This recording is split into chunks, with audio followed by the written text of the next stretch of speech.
You've probably started strong more times than you can count. New goals, fresh notebooks, bold declarations. This time, I'm sticking to it. And yet, somewhere between day 3 and week 2, it fades. Not because you're weak, not because you lack ambition, but because no one taught you how to stay consistent when the motivation disappears, when progress slows, when the real-life distractions punch through the door uninvited. The truth? Consistency isn't about doing more. It's about doing what matters again and again, especially when it's inconvenient, boring, or invisible to others. In this video, we're cutting through the fluff. No hype, no empty mantras. Just the 8 real reasons you can't stay consistent, paired with direct, actionable fixes that actually work. Whether you're building a business, rebuilding your habits, or trying to trust yourself again after years of stopping and starting, this is your reset.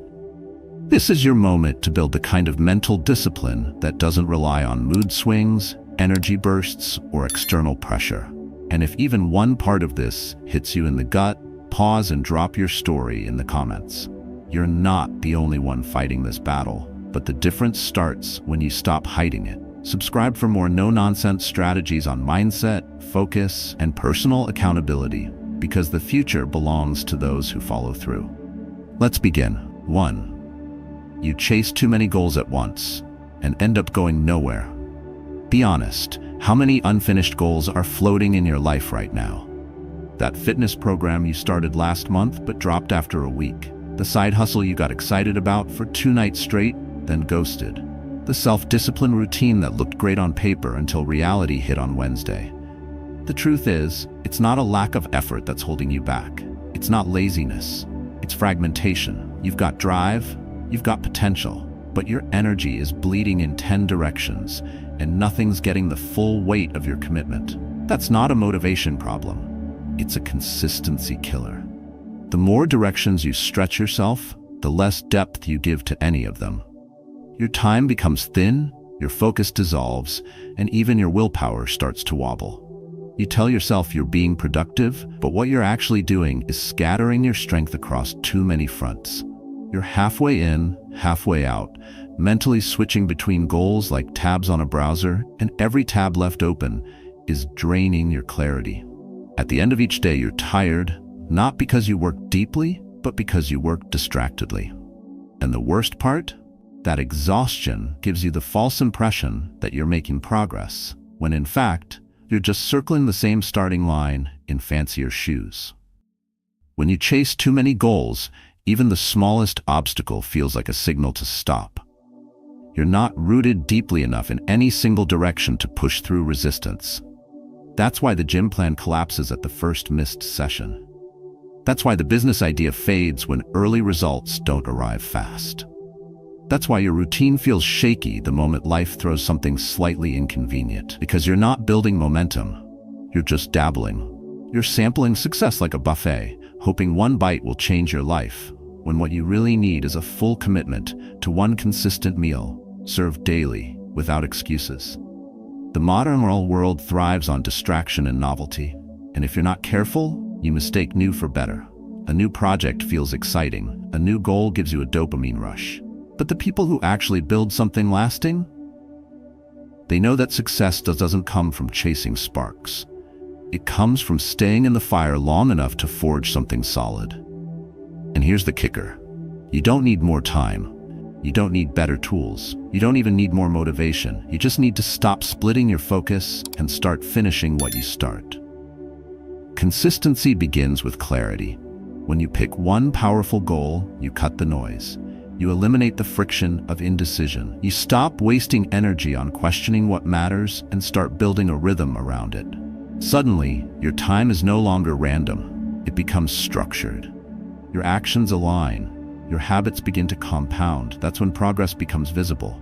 And more importantly, that's when your confidence begins to rebuild. Because now you're not just thinking about change, you're doing it day in and day out in the same direction. There's a discipline in choosing less. Not because you're giving up, but because you're getting serious. You're no longer chasing the feeling of progress, you're engineering it. And the moment you decide to give one mission your full attention, You begin training your brain to stay focused, to rebuild self-trust, and to develop personal accountability. 3 core traits that are at the heart of any strong identity. This shift doesn't just improve your routine, it rewires your sense of who you are. But to get there, you must be willing to let go. Let go of multitasking as a badge of honor. Let go of the belief that doing more means achieving more. Let go of chasing external validation for how busy or ambitious you appear. Instead, choose one commitment that feels meaningful. Let it be the anchor. Let it shape your day, your priorities, and your discipline. Treat it not as a hobby, but as a non-negotiable contract between who you are and who you're becoming. When you do that, things begin to shift. You start seeing traction where before there was only motion. You stop quitting halfway and begin stacking small wins that build momentum. You protect your energy instead of wasting it. You become less reactive, more deliberate. And the best part? You don't need to tell anyone, because your consistency will speak louder than your goals ever could. If this speaks to you, pause and ask yourself, what is one mission I'm ready to commit to fully? Not next week. Not when I feel more ready. Now. And if you've been there before, stuck in the loop of starting and stopping, share your story in the comments. This isn't about perfection. It's about finally breaking the cycle and doing what works. The difference starts when you stop chasing everything and decide to finish something. 2. You say yes too easily, and your time gets hijacked. Last week, I blocked out 2 hours to finish a task that actually mattered. I was determined, focused. I turned off notifications, brewed a strong cup of coffee, sat down, and then came the neighbor. Just a quick favor. Then a coworker called to vent about something that wasn't even urgent. Later, an old friend texted, "Drinks tonight? Just 1 beer." I said yes to everything. And of course, the project didn't get done. Not because I was lazy, but because I never protected the time I swore I would. That's how most of us lose the battle. Not to big emergencies, but to 1,000 small distractions disguised as harmless interruptions. You don't fall behind because you're irresponsible. You fall behind because you're too accessible. This is the trap nobody talks about. In a world obsessed with hustle and optimization, people assume that the biggest threat to consistency is a lack of energy or planning. But the real danger is that you've trained yourself to say yes out of habit, without checking whether that yes costs you your mission. You say yes to avoid discomfort, yes to avoid guilt, yes to stay polite, and every time you do that, you shrink your own space to grow. You think being agreeable makes you a good person, but too often, it just makes you a person with no time left to build the life you actually want. People aren't hijacking your time maliciously, but the more you say yes by default, the more you become known as the always available one. And that reputation starts working against your consistency. The truth is, self-discipline isn't just about what you do. It's also about what you allow. When you let your schedule be ruled by whoever asks loudest, your most important work gets buried under noise. You end the day mentally tired, but spiritually empty, because you were busy, but not effective. You showed up everywhere, but never really made progress in the place that matters most. This is how energy drain works in disguise. It doesn't always come from toxic people or dramatic chaos. Sometimes it comes from good people with bad timing. Sometimes it's small talk you didn't want, an errand you didn't need to run, a conversation that could have waited. All of it seems harmless in the moment, until you realize your goal has been sitting untouched for 3 days. You don't need more motivation to get things done. You need more emotional boundaries around your priorities. And the way to start is surprisingly simple. Pause. Just pause before you respond. Ask yourself a real question. Is this in alignment with the version of me I'm trying to become? If the answer is no, then let it be no. Not rudely, not harshly, but clearly. You don't owe every request a slot in your calendar. You don't need to over-explain or apologize for protecting your energy. Saying no isn't rejection, it's direction. It's choosing to protect your momentum over pleasing someone in the short term. And if that makes some people uncomfortable, let it. Because the ones who truly respect you will understand. The ones who don't are not your responsibility to manage. There's power in choosing your yes. When you stop reacting and start responding with intention, your time stops leaking into places it doesn't belong. your day becomes yours again. You feel lighter, not because you're doing less, but because you're doing what actually matters. And when your actions are aligned with your real priorities, you begin to build mental discipline, not just productivity. You become calmer, sharper, focused not just on activity, but on traction. This is how consistency becomes possible, not by working harder, but by protecting the windows where real progress happens. It's not just about time, it's about identity. Because every time you break your plan to please someone else, your brain notices. And slowly, you start believing that your priorities can always wait, that your goals are optional, that your dreams are less urgent than someone else's schedule. That belief quietly chips away at your momentum until one day, you're not even sure what your plan was in the first place. Saying yes too easily doesn't just cost you minutes, it costs you self-trust. And the more you lose that, the harder it becomes to rebuild consistency from the inside out. So take this seriously. Your time isn't neutral, it's an investment. Every yes is a trade-off. And you can't stay consistent if you keep giving away the hours that are supposed to build your future. You don't need to cut everyone off. You just need to cut through the habit of defaulting to yes when your growth requires no. And the more you practice this, even when it's uncomfortable, the more your energy will begin to return.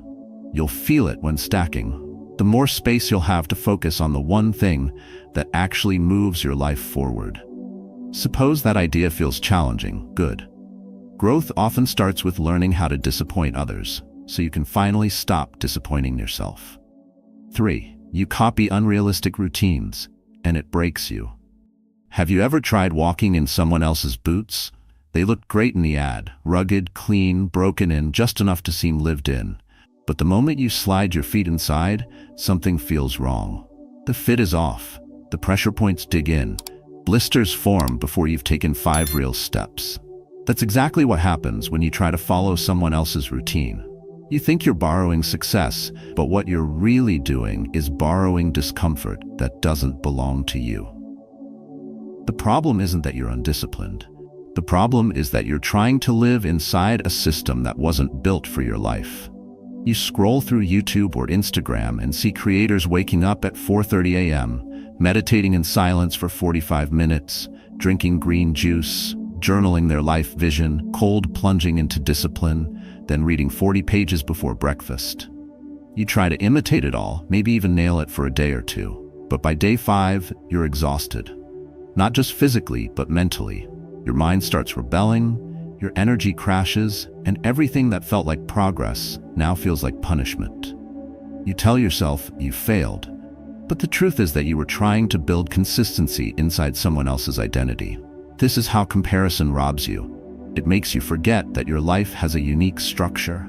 Your job, your family, your sleep needs, your stress levels, your mind, they are not generic. They are yours.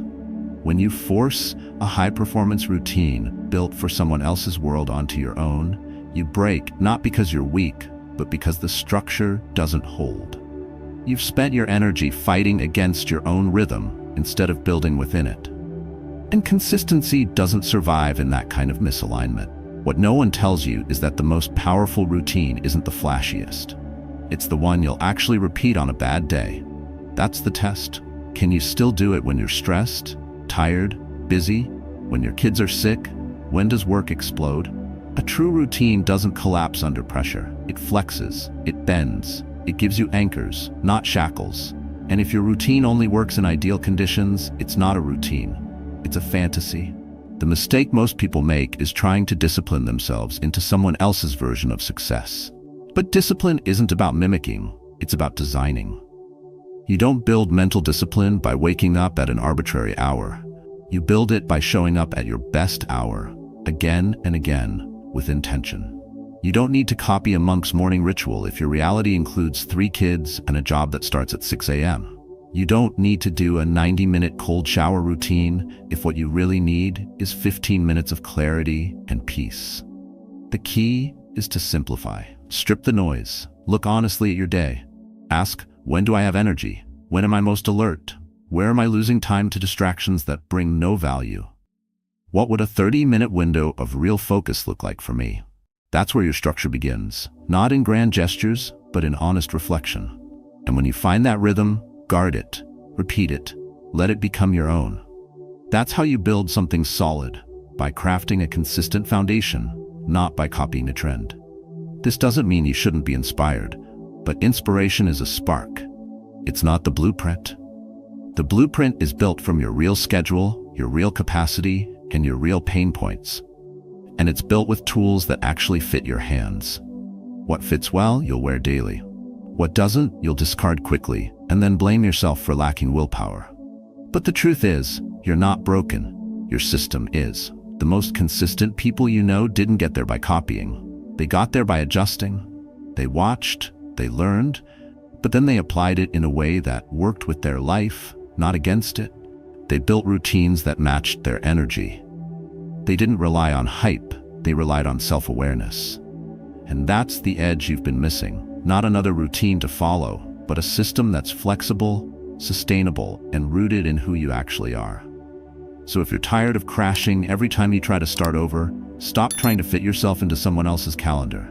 Build your own. Start small, but stay true. Create space that honors your mind, your time, and your priorities, not theirs.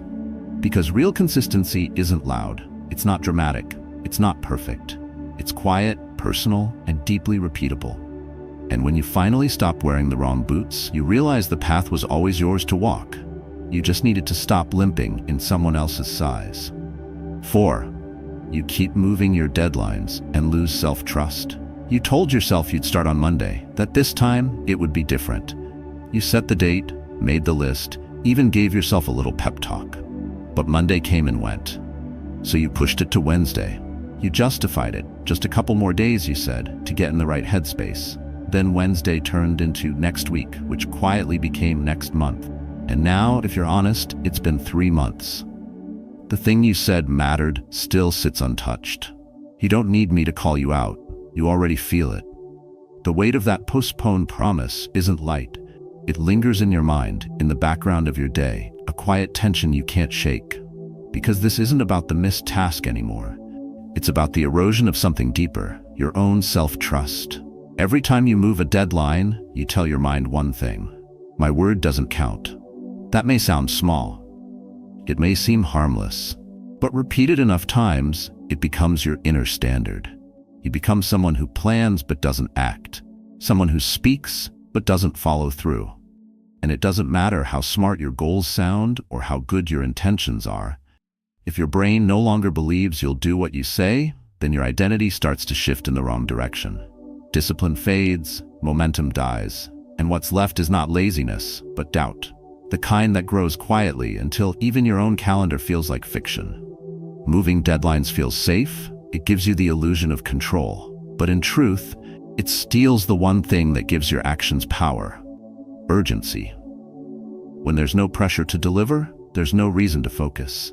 When your finish line is always negotiable, you never build speed. That's why you drift. That's why your goals stay concepts. Because nothing forces movement. Nothing demands action. Not even your own schedule. You live in a cycle of planning and postponing, dreaming and deferring. And slowly, your belief in change wears thin. The hard truth is that deadlines aren't about productivity. They're about identity. They're about showing yourself that when you say you'll do something, you mean it. They're the way you rebuild personal accountability, not just manage time. And when you treat them as sacred, non-negotiable, non-movable, non-emotional, you start shifting the conversation inside your head. You stop giving space to excuses like, "I don't feel ready," or "I'll do it when I'm in the zone." You stop delaying and start delivering.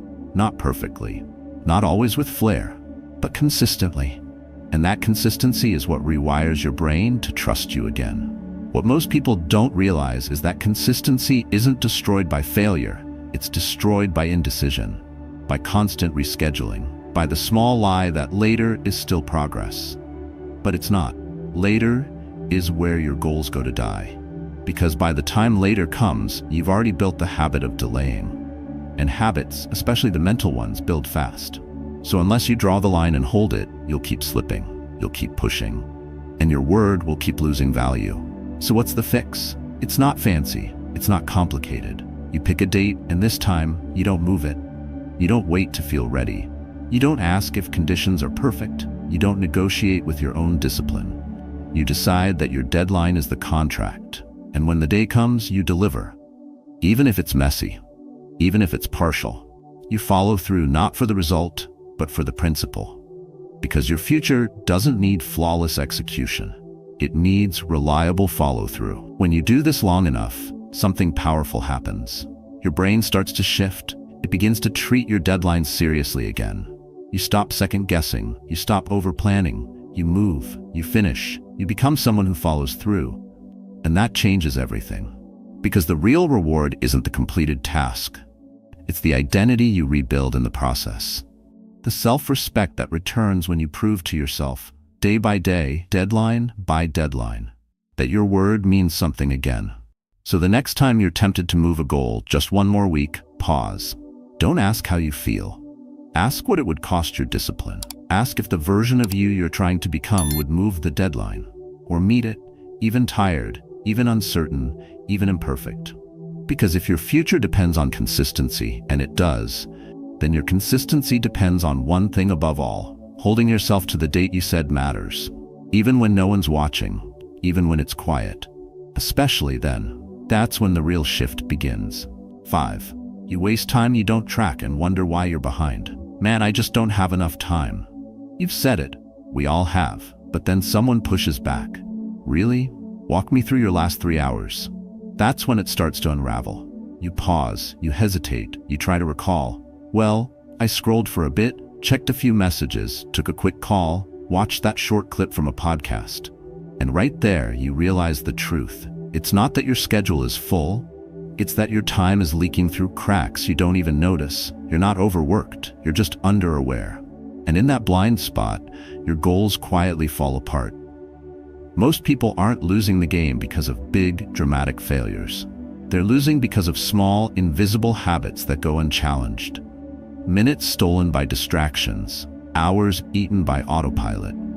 You feel exhausted at the end of the day, not because you built something real, but because your attention was scattered across a dozen meaningless fragments. It's not a time shortage, it's a clarity shortage.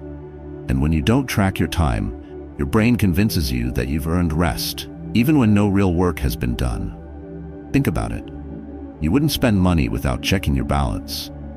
You wouldn't train your body without counting your reps. But when it comes to time, the one resource you can never earn back, you spend it carelessly, assuming the damage isn't measurable. That assumption is what's keeping you stuck. Because what you don't measure, you can't master. You keep wondering why your momentum stalls, why your focus evaporates, and why your self-discipline breaks down by noon. The answer isn't out there. It's buried in your unexamined hours. Here's what makes it worse. Modern distractions are engineered to feel productive. You tell yourself that the podcast is educational, that scroll session is for research, that group chat is important for networking. And sure, sometimes they are, but most of the time, they're not. They're just dressed-up dopamine loops. You consume, and when the day ends, you've built nothing. And because you didn't track it, your mind creates the illusion that you were simply too busy. But busy and effective are not the same thing. The fix doesn't require a complicated app or a 10-step system. It starts with brutal honesty. Grab a pen, open your notes app. At the top of each hour, ask yourself one question. Where did my last 60 minutes go? That simple act, just noticing, starts the shift. It interrupts autopilot.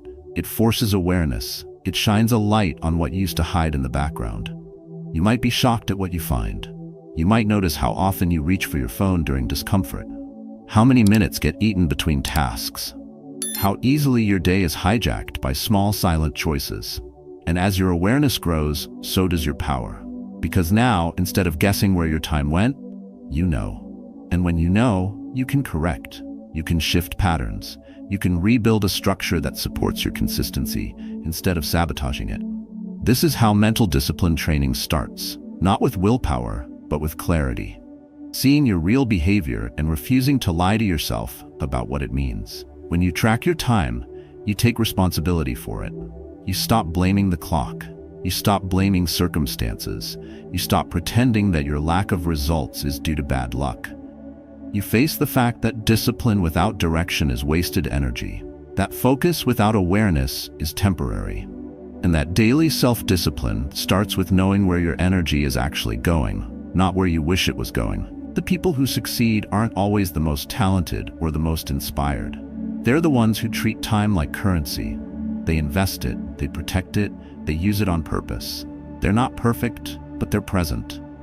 They don't confuse motion for meaning. They don't confuse busyness with progress. They keep a clear record, not because they're obsessed with control, but because they understand the cost of drifting. And here's the real payoff. When you track your time, you get to see your improvement. You see how distractions shrink. You see how your focus window expands. You see how small tweaks lead to bigger results. And that visible progress builds belief. Suddenly, you're not guessing if you're getting better, you have proof. That proof becomes your momentum. That momentum becomes consistency, and that's how the spiral begins to turn in your favor. So if you feel behind, start here. Not with a new goal, not with more hustle, but with one question, asked often: where did my last hour go? The answer may sting at first, but what it gives you in return, clarity, control, and quiet confidence, is worth far more than any excuse. 6. You wait for motivation to feel right and keep delaying your life. You've heard it 100 times. When I feel ready, I'll start. It sounds harmless, logical even, like the right thing to do. Wait until you're in the zone, until the stars align, until you're mentally prepared. But let's be honest, that day rarely comes.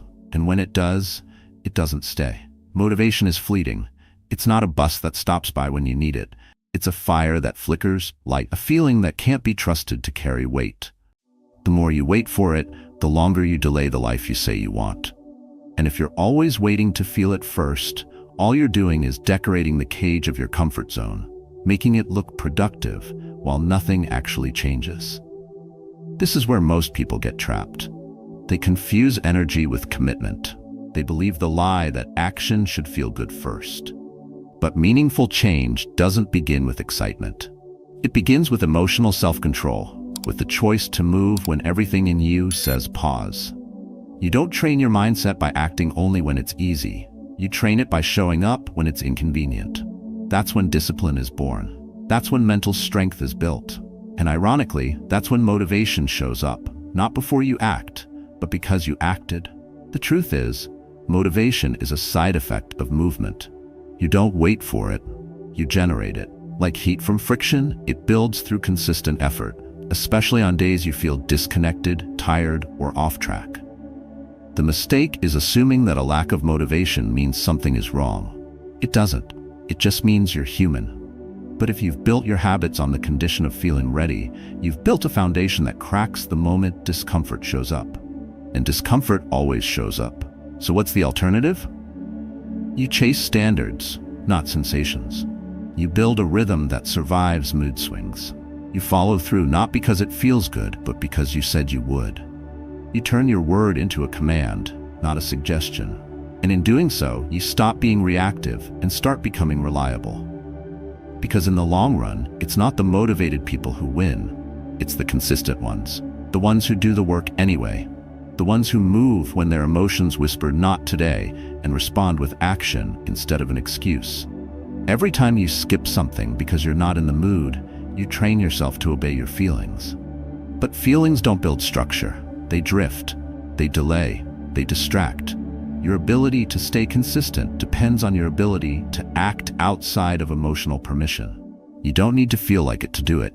You just need to develop personal accountability, a quiet internal rule that says, "This gets done because I said so." That isn't robotic. That's maturity. What you'll find is this: the first 5 minutes are the hardest. That's the threshold. Once you cross it, something shifts. The mind follows motion. You start to focus, you begin to engage, and suddenly the task that felt impossible becomes manageable. Not because your energy changed, but because your identity did. Because you stopped treating action as optional. Because you replaced delay with decision. This shift is what separates dreamers from doers, the ones who drift from plan to plan, hoping the next wave of excitement will last longer. And the ones who lock in, show up, and keep showing up long after the spark is gone. The spark is fun, but it doesn't last. It's your mental discipline training that carries you through the dull days, the tired days, the hard days. And the longer you stay in motion without needing a feeling to push you, the more unstoppable you become. You can wait for inspiration, or you can become the kind of person who doesn't need it. The kind who finishes what they start, who builds not out of hype, but out of principle. That kind of consistency is rare, but it's within reach. And it starts the moment you stop asking how you feel and start asking what needs to be done. That's where the shift begins. That's where standards take over. So don't wait to feel ready. Don't wait for the mood to be perfect. The life you want won't arrive with fanfare. It will show up quietly, on the other side of the action you almost didn't take. Let today be the day you stop needing permission. Let today be the day your consistency stops depending on a mood. Because your future isn't waiting for your feelings.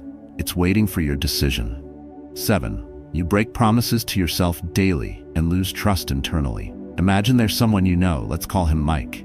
Every day he tells you, tomorrow I'll be there. You nod, believe him, and adjust your schedule. But the next day comes, and he's nowhere to be found. No call, no explanation, just silence. Then again he promises, next time, for sure. And once more, he doesn't show.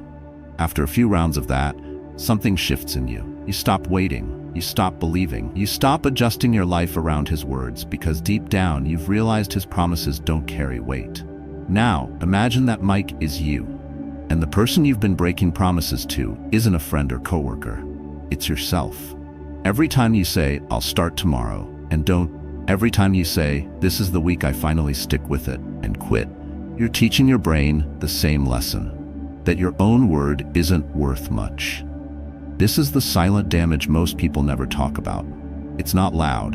It doesn't happen in a single moment. But over time, the cracks begin to show. You start setting softer goals. You stop trusting yourself with big commitments. You shrink your vision, not because the dream died, but because the belief that you could stick with it quietly eroded. You think the problem is discipline.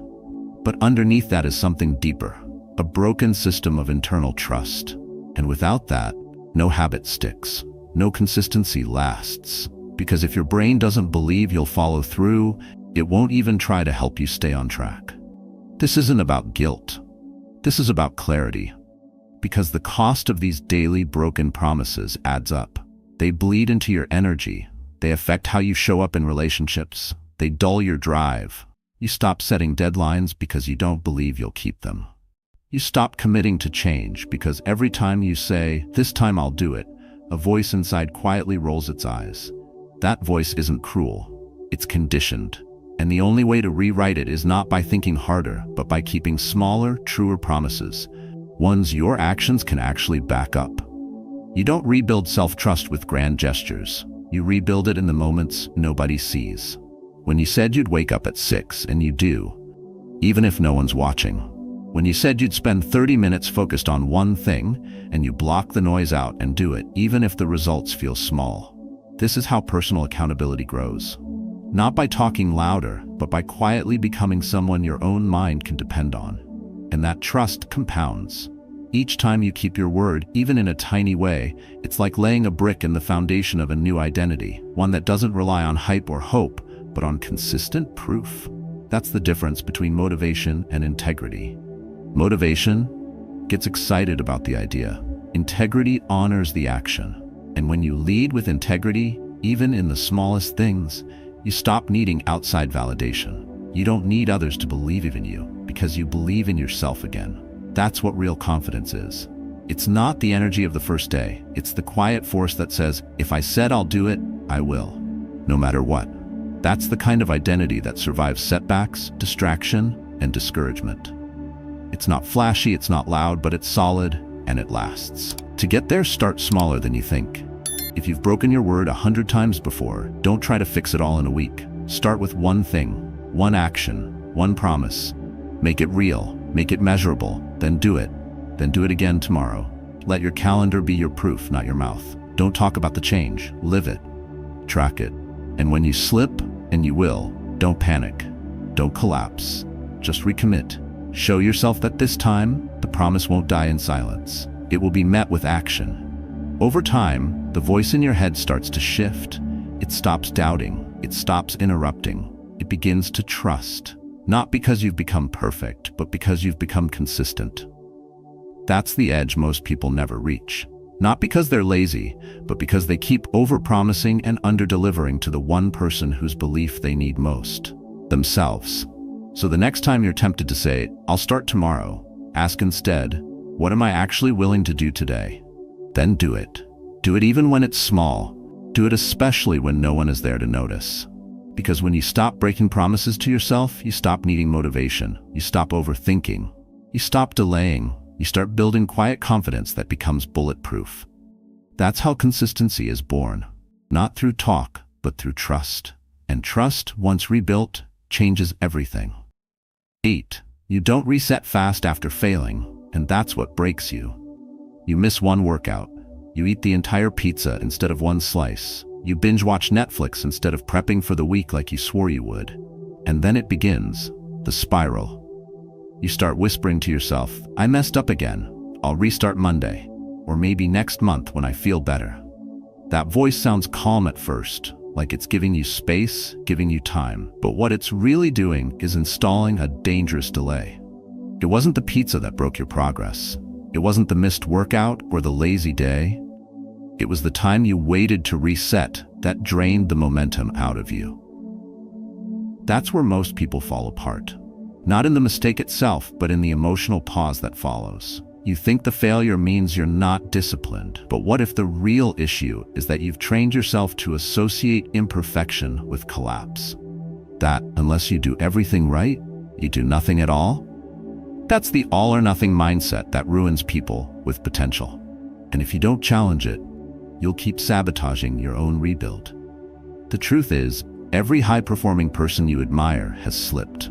The only difference is how quickly they got back on track.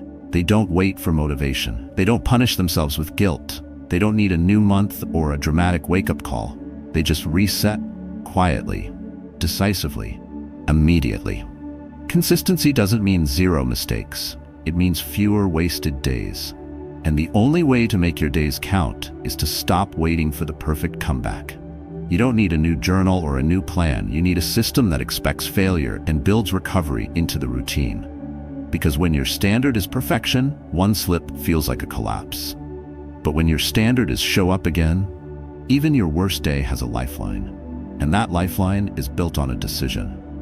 No matter how I fall, I rise the next day. Non-negotiable. Let's get brutally honest. What destroys your consistency isn't the external chaos, it's the internal shame. It's how you talk to yourself when things don't go as planned. You go quiet, you disappear from your goals, you ghost your own routines. And all the while, you keep feeding yourself the same lie. I need to feel better first. You don't. You need to act. Action is what clears shame. It's what shakes the dust off and restarts momentum.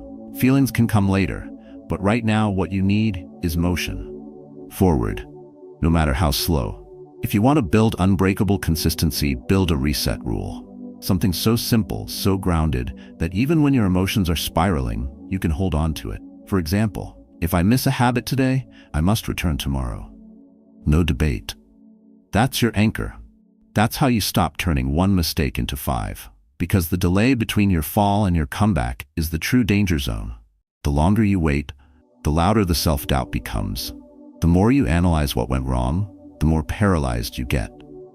And soon, you're not just dealing with a missed workout, you're dealing with identity erosion.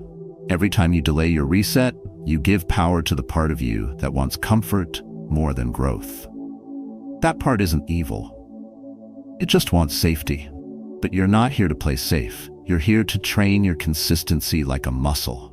And like any muscle, it doesn't grow when things go perfectly. It grows when you push through resistance. Through the days that don't look impressive but still move you forward.